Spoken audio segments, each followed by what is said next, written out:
Bonjour les enfants, bonjour tout le monde. Voilà notre livre L'agneau de Caleb. Et aujourd'hui, nous commençons à s'approcher à la fin. Nous avons chapitre 9, chapitre 10 et puis demain, chapitre 11. Voilà. Donc, pour l'instant, on commence chapitre 9.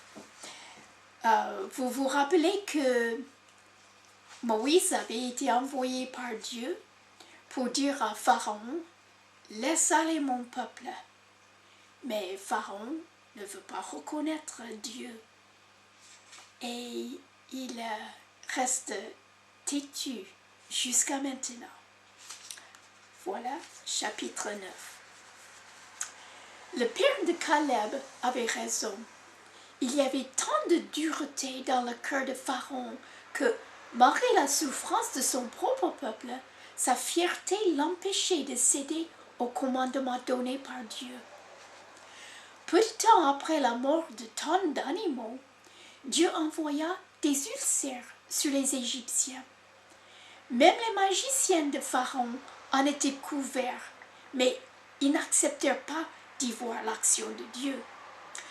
« Il y a tant de maladies parmi nous à cause de ce qui s'est déjà passé, » expliquèrent-ils.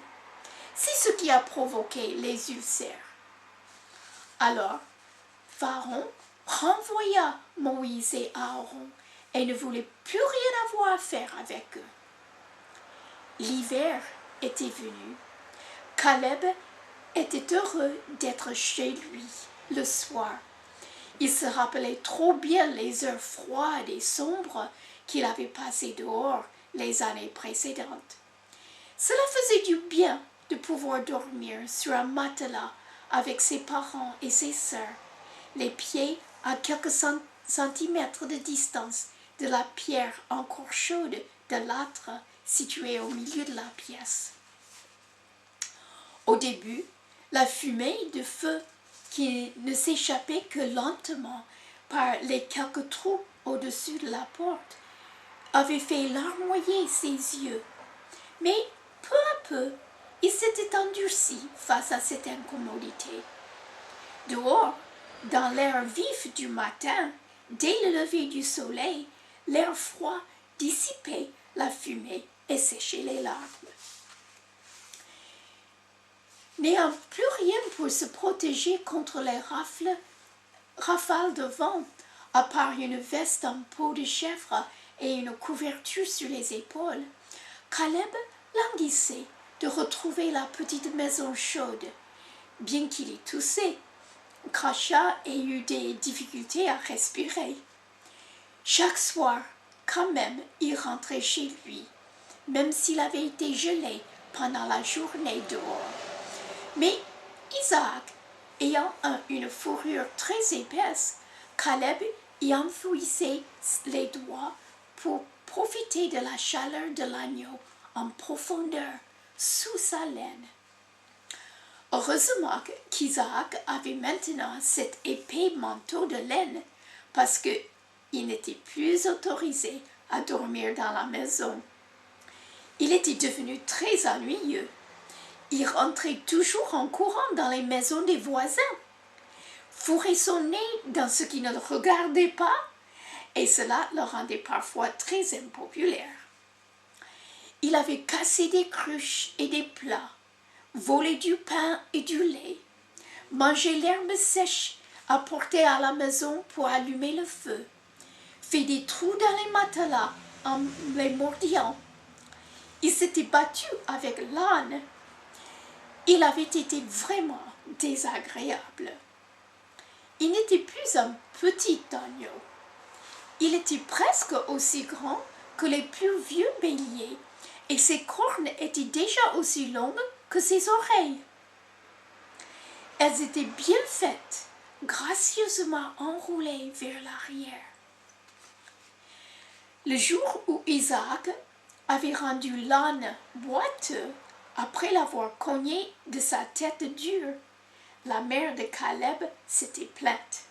« Il est trop grand maintenant pour rester avec nous. Ce n'est plus un bébé. » Caleb anxieux, avait regardé son père. « Ta mère a raison, » avait dit Achir. « Cet agneau est presque adulte et il est temps qu'il apprenne à vivre avec les moutons et non avec nous. Cela lui fera du bien d'être remis en place par les autres béliers. Il devenait trop effronté. Ce n'est pas bon pour lui. Il a besoin d'apprendre quelques leçons. » Caleb savait que son père avait raison. Quelque temps auparavant, il n'aurait pas pu envisager de se séparer de son agneau. Mais alors, il avait pu accepter les paroles de son père sans trop de regrets. Il n'avait plus autant besoin de la compagnie d'Isaac. Il avait sa mère et ses sœurs, d'autres garçons, et surtout, il y avait cette attente constante du départ imminent et définitif de ce pays de Goshen. Pendant la journée, Isaac paissait toujours auprès du garçon. Il venait vers lui pour avoir des friandises et jouer un peu. Mais Isaac lui-même devenait moins joueur et recherchait la compagnie de ses congénères plus que celle de Caleb. C'était comme si tous les deux réalisaient que leur enfance était terminée. Le printemps arriva et les gens recommencèrent à parler avec espoir. Cette année, Pharaon laissera-t-il certainement partir le peuple de Dieu? Où était Moïse? Reviendrait-il avec un autre message de Dieu? Moïse revint en effet avec une puissance plus grande et de terribles paroles de la part du Seigneur. « J'aurais déjà pu étendre la main et vous frapper, toi et ton peuple, d'une plaie qui vous aurait anéanti. » Dieu s'adressa ainsi à Pharaon en utilisant des termes encore plus durs. « Laisse aller mon peuple, ou cette fois-ci, j'enverrai toutes mes plaies contre vous, afin que vous sachiez que nul n'est semblant à moi sur toute la terre. » Mais Pharaon continua à se moquer, et juste à l'époque où la terre commençait à fournir sa propre récolte, l'orge était gras et se courbait dans les champs. Le chanvre était bien épanoui. Dieu envoya sur l'Égypte une plaie de grêle, telle qu'on n'en avait jamais vu de mémoire d'homme. La grêle anéantit tout ce qui poussait dans les champs. Les arbres furent dépouillés de leurs feuilles, les moissons détruites. Les animaux moururent dehors, tués par les grelots géants. Des hommes aussi moururent dans les champs. Caleb n'avait fait qu'entendre ces choses, car dans le pays de Goshen, où vivait son peuple, le soleil brillait encore et la récolte était bonne. « La bénédiction de Dieu repose sur vous, » disaient aux Israélites les Égyptiens qui vivaient à Goshen, et eux-mêmes se révoltèrent contre Pharaon à cause de la dureté de son cœur. Pharaon ne cédait toujours pas. « La moisson approche, » rappela-t-il à ses fonctionnaires. « Notre peuple ne souffrira pas de la faim. » Mais Dieu envoya un vent d'Est qui balaya le pays d'Égypte toute la journée et toute la nuit. Ce vent apporta une autre plaie, la pire de toutes, des sauterelles. C'était comme des montagnes dans le ciel, disaient les gens. Il n'y en avait jamais eu autant dans toute l'histoire de l'Égypte. Les hommes ne pouvaient pas marcher dans les champs qui étaient noirs de sauterelles. Tout Tout ce que la grêle n'avait pas pu détruire fut mangé par ces sauterelles. Mais dans le pays de Goshen, on n'en avait pas une seule. L'Égypte était dévastée. Mais malgré cela, Pharaon ne voulut pas laisser partir le peuple de Dieu. Les anciens du village avaient de la peine à croire que Pharaon pût être si dur. Les Égyptiens venaient les supplier de s'en aller. Ils leur offraient de l'argent et de l'or afin qu'ils quittent le pays. Comment pouvons-nous partir sans autorisation? Pharaon nous tuera, répondirent-ils. Non, il faut que Pharaon s'incline devant notre Dieu. Après quoi, nous partirons. Ce fut une période étrange et effrayante pour chacun, Égyptien et Hébreu, pendant laquelle le Seigneur bénissait son peuple, tout comme il maudissait les Égyptiens. Le temps de l'annelage était terminé et le troupeau s'était bien agrandi. Caleb travaillait de bon cœur et assurait souvent seul la garde des moutons. Les hommes du village passaient beaucoup de temps à parler et à prier, et Asher était parmi eux. Caleb fut très fier la première fois que son père lui donna la responsabilité de surveiller le troupeau. Les moutons le connaissaient bien. Il connaissait sa voix aussi bien que celle de son père et venait vers lui dès qu'il les appela.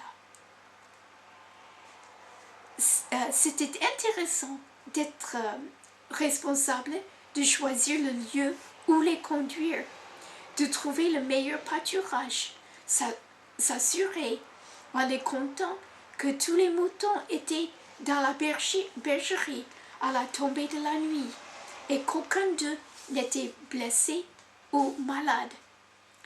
Caleb faisait de tout maintenant comme son père priait et chantait souvent avec les autres. Caleb avait de la peine à croire qu'une année entière s'était écoulée depuis la naissance d'Isaac, depuis le jour où il avait trouvé l'agneau orphelin, bêlant dans le buisson d'épines. Mais les nouveaux agneaux étaient là pour le prouver. Ils sautaient et poussaient des bêlements aigus comme l'avait fait Isaac. Ils étaient maigres et bondissaient comme Isaac l'année précédente. Ils frémissaient de curiosité devant chaque nouveauté. Ils se poursuivaient et jouaient sur les monticules. Isaac avait déjà 1 an. Il était le plus bel agneau qu'un berger pouvait espérer avoir dans son troupeau. Il marchait toujours à côté de Caleb pendant les déplacements, écartant tous ceux qui essayaient de prendre sa place. Caleb et lui prenaient toujours plaisir à un court combat qui se terminait en général par la chute de Caleb dans la poussière. Isaac était un jeune bélier puissant, plein de vigueur, et Caleb était rempli de fierté et d'amour quand il le regardait. Il avait oublié qu'il y avait eu un temps où il haïssait les moutons et criait « Je ne veux pas être berger !» Maintenant, il était fier que son père lui fasse assez confiance pour lui laisser la surveillance du troupeau. Il avait son propre bâton pour protéger les moutons ou les taper sur la croupe s'ils se conduisaient mal.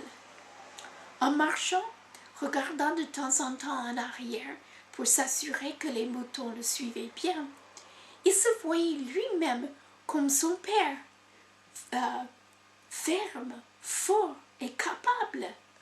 Chaque animal se fiait à lui comme guide. C'était un sentiment agréable et il ne pouvait s'empêcher de sourire de temps en temps. Un jour, il conduirait son propre troupeau, pas celui de son père, mais il était déjà un vrai berger. Le printemps apporta partout des couleurs vives, et des moutons saisissaient avec gourmandise les fleurs sauvages et l'herbe grasse qui poussait dans les champs d'orge moissonnés. Caleb était heureux de les regarder paître avec tant de contentement, sans être obligé de s'éloigner beaucoup de la maison. De voir les agneaux jouer jusqu'à épuisement, puis s'affaler, tombant de sommeil. Souvent, Caleb appelait Isaac. Celui-ci leva la tête tout en mâchonnant et le fixait des yeux. Bien sûr, Isaac ne l'oubliait pas, même pas maintenant. Un jour, Caleb rentra chez lui et entendit tout le monde parler des ténèbres qui s'étaient abattues sur l'Égypte, envoyées par Dieu contre Pharaon. L'obscurité était si profonde, disait-il, qu'on pouvait la sentir, la toucher. Les gens frémissaient d'horreur et levaient la tête vers le ciel, où commençaient à se glisser les ombres du crépuscule. Les ténèbres viendront-elles aussi sur nous? Telle était la pensée qui remplissait chaque cœur. Caleb lui aussi frissonnait. Il avait peur du noir, des ténèbres que vous pouviez sentir et toucher. Il se rappelait les nuits dans les collines, quand les nuages cachaient la lune et les étoiles. C'était une obscurité qu'on pouvait sentir, toucher. Il y avait quelque chose de sinistre dans le noir. Caleb le savait. Qu'est-ce que cela signifie? Se demandait-il l'un à l'autre. L'obscurité dura 3 jours. Enfin, Pharaon appela Moïse et dit: « Allez, servez l'Éternel, mais vos brebis et vos moutons, vos brebis et vos bœufs resteront ici. » Quand Caleb apprit cela, il courut du pâturage à la maison, craignant que son père quitte l'Égypte sans prendre les moutons avec lui. « Nous pourrions en emmener quelques-uns, n'est-ce pas? » suppliait-il. « Nous pourrions en emmener au moins un. »« Ah, chérie, tu veux dire que nous pourrions prendre Isaac, n'est-ce pas? » Confus, Caleb acquiesça. Était-ce si mal de penser premièrement à Isaac? Comment pouvait-il s'empêcher de l'aimer si fort? Moïse a répondu que nous ne pouvions pas partir sans nos troupeaux et notre bétail. Et cette fois, Pharaon a interdit à Moïse de paraître en sa présence. Les 3 jours d'obscurité sur le pays d'Égypte avaient causé la plus grande frayeur au peuple souffrant. Que signifiait cela? Qu'allait-il encore se passer? Chacun attendait. Moïse retournerait-il auprès de Pharaon? Le roi lui avait juré de le faire mourir s'il se présentait encore devant lui. Les messagers disaient que Moïse avait répondu à Pharaon: « Très bien, je ne paraîtrai plus devant ta face. » Que veut donc Pharaon? Se demandaient les anciens entre eux. Qu'attend-il? Il veut faire payer un grand prix à Moïse pour notre liberté, répondit l'un d'eux. Si nous partons tous avec notre grand et petit bétail, qui fera le travail? Qui construira les palais? Qui fera les briques? Tu as raison, acquiescèrent-ils. Pharaon ne nous laissera partir qu'en échange d'une rançon. Mais quelle rançon Moïse peut-il lui donner? Il n'est qu'un berger. Notre Dieu nous rachètera, lui dit un autre. Certes, un prix sera payé, mais cela coûtera sûrement très cher à Pharaon.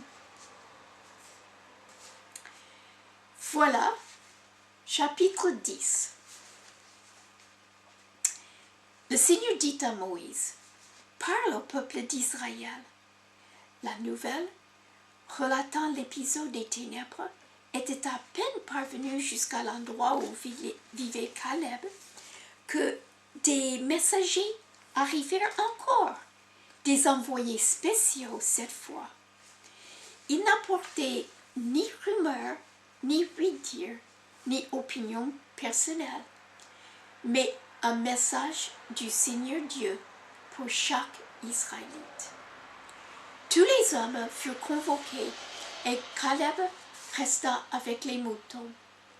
Il eut presque la respiration coupée, se demandant ce qui se passait dans cette réunion. Son excitation frisait la crainte. Quand le Seigneur parlait, tout le monde avait peur. Les Égyptiens étaient effrayés eux-mêmes. Personne ne leur avait dit ce qui se passait, mais ils savaient tous. Ils savaient surtout que Pharaon avait complètement tourné le dos à Dieu.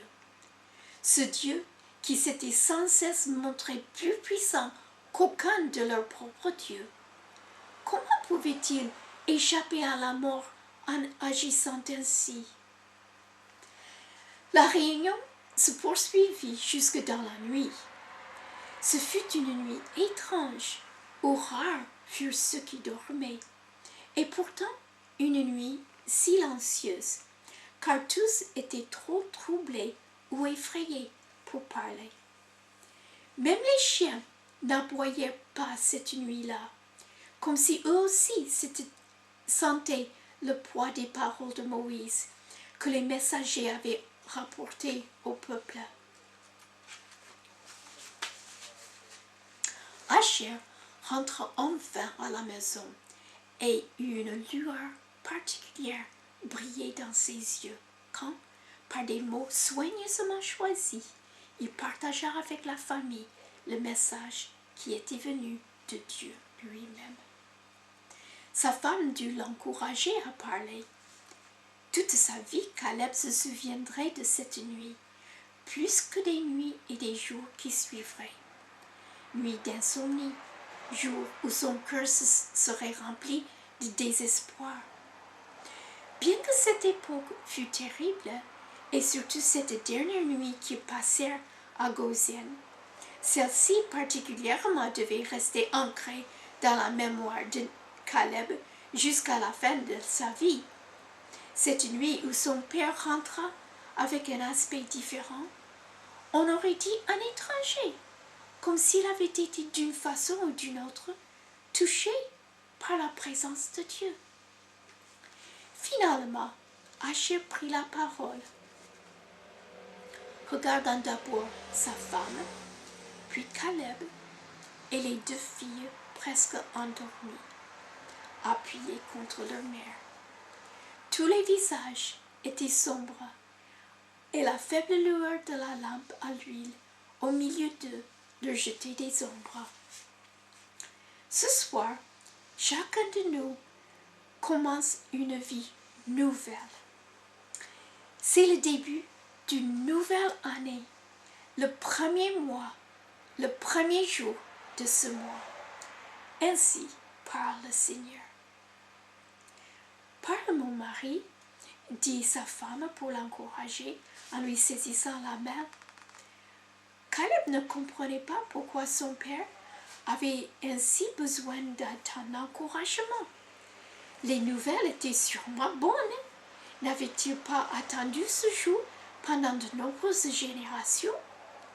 Mais il sentait son cœur battre parce que quelque chose dans le regard de son père le terrifiait. Une période terrible arrive pour l'Égypte, continua enfin Asher. Plus sombre que ces 3 jours de ténèbres, ceci constituait sûrement un dernier avertissement adressé à Pharaon, qui avait dit qu'il tuerait Moïse s'il revenait pour lui parler. Eh bien, maintenant la malédiction repose sur sa propre tête à Pharaon, car Dieu a dit qu'il passerait à travers le pays d'Égypte dans 14 nuits. Chaque premier-né des humains et du bétail mourra. Personne ne parla. Il était impossible de comprendre une chose pareille. Le cœur de Caleb se mit à battre encore plus fort, comme s'il allait éclater dans sa poitrine. Dieu allait-il passer à travers tout le pays et porter la mort? Oui. Y avait-il quelque chose de plus terrifiant que cela? Notre peuple sera sauvé, continua lentement Achir. Il le sera par le sang d'un agneau, dont on couvrira les montants des portes et les poteaux de nos maisons. Que c'est étrange, s'étonna la mère de Caleb. Le sang d'un agneau? Comment cela peut-il nous sauver? Dieu a dit que s'il voyait le sang sur les 2 poteaux et le linteau de notre porte, il passerait par-dessus notre maison et ne laisserait pas la mort y pénétrer. Et nos voisins? Demanda la mère de Caleb. Elle chuchotait comme si le fait de parler tout haut, à haute voix, de ces choses était trop douloureux. Seuls ceux qui seront protégés par le sang seront épargnés. Ensuite, Achir continua à donner beaucoup d'autres instructions concernant la nourriture, comme elle devait être préparée et mangée cette nuit-là. Caleb avait si peur, il était si fatigué et abasourdi qu'il n'enregistrait rien, sauf qu'il fallait tout manger à la hâte. Il devait être prêt à quitter l'Égypte immédiatement, peut-être au milieu de cette nuit sombre, dès que l'ordre en serait donné. Sa mère et son père parlèrent longtemps dans la nuit, à voix basse, et Caleb finit par étendre son corps douloureux sur le matelas. Il avait le cœur serré, sans savoir pourquoi. Il avait en lui un tel pressentiment qu'il eût désiré qu'aucun de ces événements ne soit arrivé. Tout était hâte, crainte et chuchotement. En ce moment, la vie qu'il avait eue dans les plaines et la colline, exempte de tout souci, sauf celui des moutons, lui semblait tellement préférable à la vie nouvelle qui était sur le point de commencer. Tout ce qu'il connaissait touchait alors à sa fin. Il y avait eu tellement de discussions, d'attentes, qu'il ne pouvait pas vraiment croire que le jour tant attendu était enfin venu et qu'il serait annoncé par la mort au moment où Dieu lui-même passerait sur le pays. La mort et les ténèbres, les 2 choses que Caleb craignait le plus, et Dieu les contrôlait. Caleb ne put se rappeler s'il avait dormi cette nuit-là, si toutes les paroles entendues et les images qu'il avait vues étaient réelles ou imaginaires. Il vit Abraham construisant un autel de pierre dans le désert, tandis que son fils Isaac le regardait avec étonnement et demandant « Mais où est l'agneau, père? Nous avons tout pour le sacrifice, sauf l'agneau. » En entendant la réponse d'Abraham, qui avait la voix de son propre père, Dieu pourvoira à l'agneau, mon fils, ne crains pas, fais confiance à Dieu. C'était son père, non Abraham, qui empilait les pierres pour l'autel et qui ensuite faisait allonger Caleb à l'endroit du sacrifice. Seul le sang d'un agneau nous sauvera, entendit-il dire son père. Ou était-ce Abraham? Ou lui-même? Pourquoi cria Caleb, moite de peur. Il ne voulait pas mourir.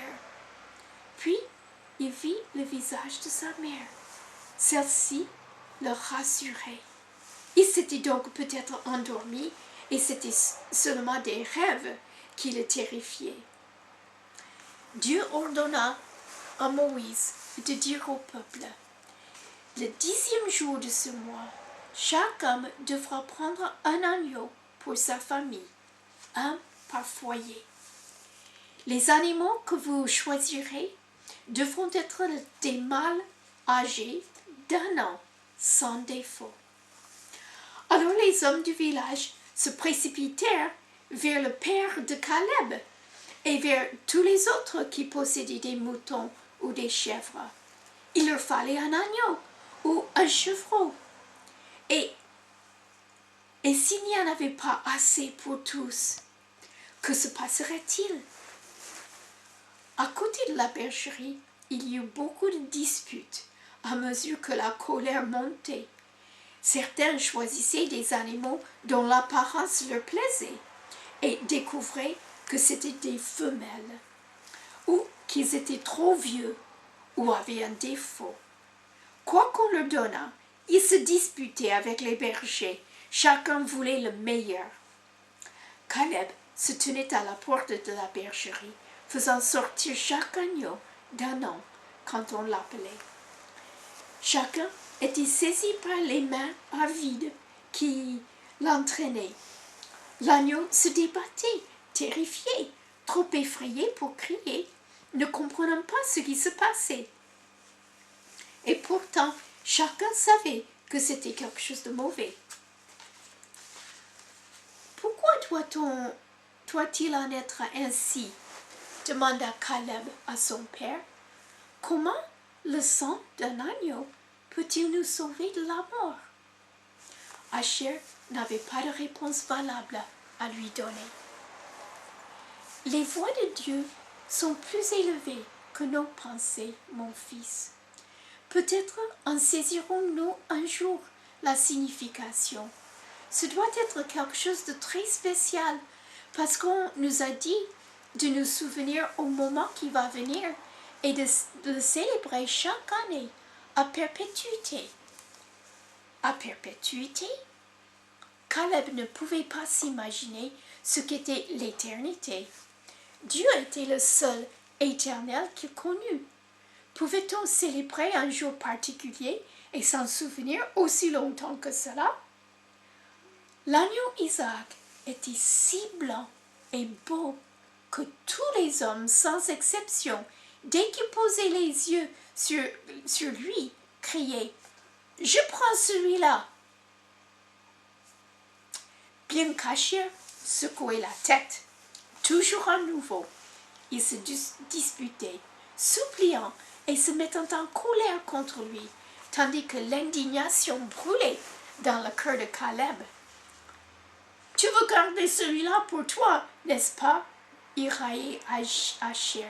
« Le meilleur par précaution. » Asher ignorait leurs remarques, mais leurs paroles tombaient comme une pierre contre le cœur de Caleb. « C'est mon agneau !» cria-t-il enfin. Il les détestait, eux et leurs mains accaparantes. Pour eux, les moutons, ce n'étaient que des animaux de sacrifice. Ils ne connaissaient ni leur nom, ni leur caractère. Ils n'avaient pas dormi ni mangé avec eux, traversé des endroits arides et des vallées sombres en leur compagnie. Tout ce qu'eux ils voulaient était leur sang pour se sauver eux-mêmes. On fit bientôt au 10e jour du mois, jour où chaque animal devait être mis à part en préparation du sacrifice. Il restait seulement 2 agneaux acceptables dans le troupeau, et Asher devait en choisir un pour la famille. L'un d'eux était Isaac. C'était la raison pour laquelle Caleb n'avait pas pu dormir. C'était à cause de cela que chaque journée qui passait était plus difficile à supporter que la précédente, bien que chaque jour les rapprochait de la liberté, après laquelle ils devaient en soupirer génération après génération pendant 400 ans.